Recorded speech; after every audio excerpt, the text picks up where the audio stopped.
Hello guys, in this tutorial we try something new to achieve our desired effect. As usual, the codes are only available on my Patreon, and you can clone this template to use if for free in your projects. By joining my Patreon, you can get access to these templates and clone them for free.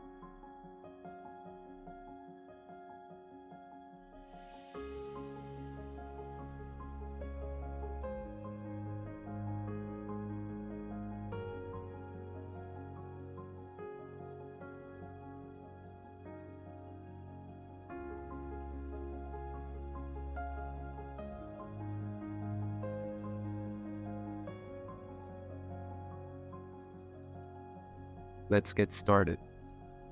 Let's take a look at the layout. We have a fixed text and grid. Inside our grid we have some div blocks. And inside each div block we have an image. To leave some gaps, we have some div blocks which have no image.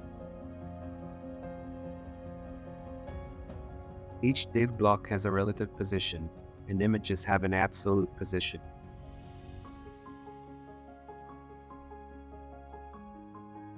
As you can see, the images get scaled down separately. Some images get scaled down from left bottom, and some images get scaled down from right bottom. Let's see how we can achieve this first without using any code.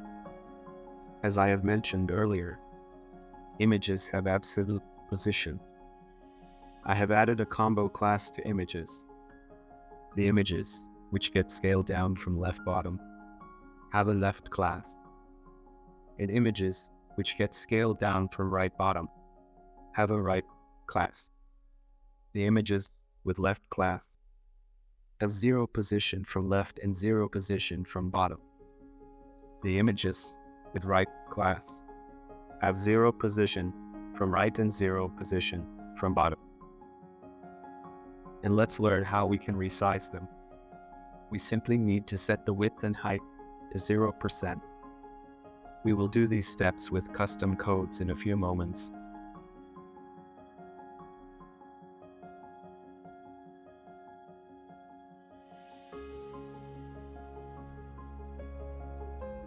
We add 2 lines of code here to import the required library. First is GSAP and second is scroll trigger. We need to register the scroll trigger library.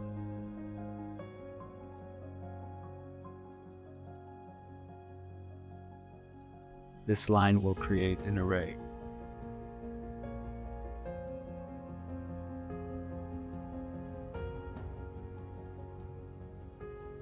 For images, we have used this class name.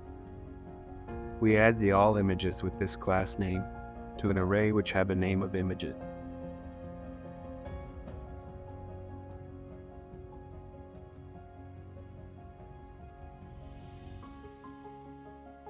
Now we want to animate each image individually, which means they don't rely on each other to get scaled down. This line will do this and select each image inside our grid. The scroll trigger is the image itself. The images will start getting scaled down when the top of the images reaches the top of our viewport. And the animation must get done when the bottom of the images reaches the top of the viewport. Scrub is set to true to make sure the animation runs smoothly. Finally, we have a line which sets the changes we are looking for. We expect the image width and height gets scaled down to 0%.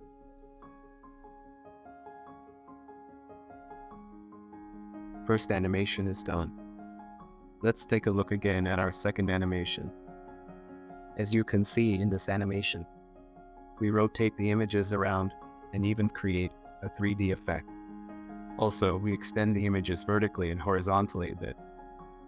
We are going to do this randomly with some custom codes.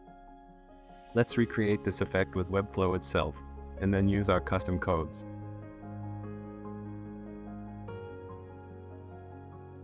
In 3D Transform panel, we can rotate our images around.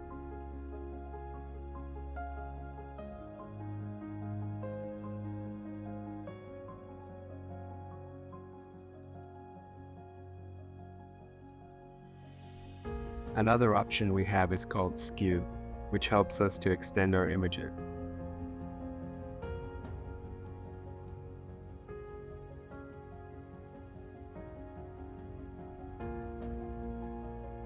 Let's take a look at the structure of required codes to rotate and skew the images randomly. I will skip some lines here, as I have explained them for the first animation. For this animation, we set the start of our animation to top-bottom. It means when the images appear in the viewport from bottom, they get rotated.